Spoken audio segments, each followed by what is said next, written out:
সরকারকে আহ্বান জানাবো, আপনারা এই শিক্ষকদের দাবি আদায় মেনে নেন। কারণ একটি দেশের জাতির মেরুদণ্ড গড়ার পর্যন্ত শুরু হয়েছে। আপনারা জানেন, বাংলাদেশ ফেব্রুয়ারিতে যে জাতীয় নির্বাচন ঘোষণা করেছে, সেই নির্বাচন নিয়ে একটি দল নানামুখী ষড়যন্ত্র করছে। সেই ষড়যন্ত্রের নিয়ে তারা নির্বাচনকে কালক্ষেপণ করার চেষ্টা করছে। এই নির্বাচন যদি কালক্ষেপণ হয়, তাহলে জাতির কপালে শনির দশা আছে। যেই শনির দশা গত 17 বছরে জাতি সেই শনির দশা কাটাতে পারেনি, সেই শনির দশা আবার নতুন করে মাথাচাড়া দিয়ে ওঠার চেষ্টা করছে। একটি দল আওয়ামী লীগকে পুনর্বাসন করার জন্য পশ্চিমাদের সাথে আতাত করে, পার্শ্ববর্তী একটি দেশের সাথে আতাত করে তারা ক্ষমতায় যাওয়ার পায়তারা করছে এবং জাতীয় নির্বাচনকে তারা বানচাল করার চেষ্টা করছে। যারা জাতীয় নির্বাচনকে বানচাল করার চেষ্টা করছেন, তাদেরকে বলতে চাই, যারা গুম হয়েছে সেই পরিবারের কথা চিন্তা করেন। যারা খুন হয়েছে, যারা জীবন দিয়েছে, যারা রক্ত দিয়েছে, যারা কারবার কারাগারে গিয়েছে, তাদের কথা চিন্তা করেন।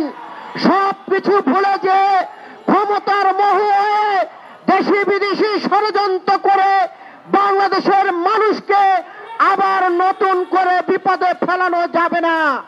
বাংলাদেশের মানুষ ভোটের অধিকারের জন্য, গণতন্ত্রের জন্য জীবন দিয়েছে। সেই জীবন প্রয়োজনে আবার দেবে। রাজপথে আমরা গণতান্ত্রিক ভাবে, এই রাজনৈতিক ভাবে তাদেরকে মোকাবেলা করব। আমরা গত 17 বছরে দেখেছিলাম আমাদের মধ্যে ঐক্য ছিল, কিন্তু হঠাৎ করে এমন কি হলো যে আমাদের মধ্যে ঐক্যের বিভেদ শোনা যাচ্ছে। যেই বিভেদে আপনারা জানেন আওয়ামী লীগ এবং ভারত লাভবান হবে, যার কারণে তারা বাংলাদেশে বিভিন্ন জায়গায় অরাজকতা করছে এবং নির্বাচনকে বানচাল করার চেষ্টা করছে। আমি যারা গত 17 বছরে ঐক্য ছিলেন, সেই বন্ধুদেরকে বলবো, এমন কোন বিভেদ সৃষ্টি করবেন না যেই বিভেদে ভারতের আগ্রাসন মাথাচাড়া দিয়ে উঠবে, যেই বিভেদে আবার আওয়ামী লীগ নতুন করে মাথাচাড়া দিয়ে উঠে বাংলাদেশের সার্বভৌমত্ব নিয়ে তারা খেলা করতে পারবে। তাই আসুন আমরা সকলে ঐক্যবদ্ধ থেকে রাজনৈতিক ভাবে এই বিভেদ ভুলে গিয়ে ঐক্যবদ্ধ হয়ে আগামী দিনে একটি গণতান্ত্রিক সরকার প্রতিষ্ঠিত করব। যেই সরকারকে বাংলাদেশের মানুষ ভোট দিয়ে নির্বাচিত করবে।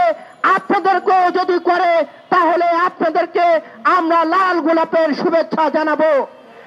কাজেই নির্বাচনকে নিয়ে বেশি তাল মাতাল এবং ষড়যন্ত্র করার চেষ্টা করবেন না।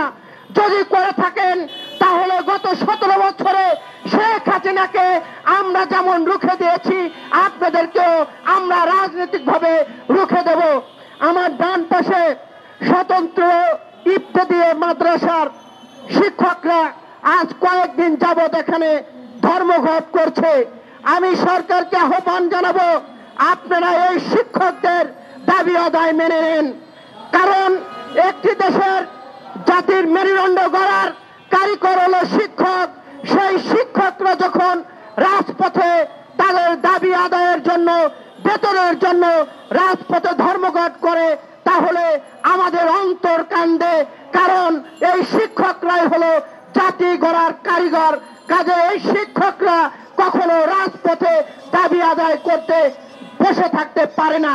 অন্তর্বর্তী সরকারের প্রধান যিনি আছেন, তাকে বলবো, আপনিও কোন শিক্ষকের কাছে লেখাপড়া শিখেছেন। কাজেই আমার ডান পাশে যে শিক্ষকরা আছে, তাদের বেতন এবং দাবি আদায় মেনে নেবেন। সকলকে ধন্যবাদ জানিয়ে আমি আমার কথা শেষ করছি।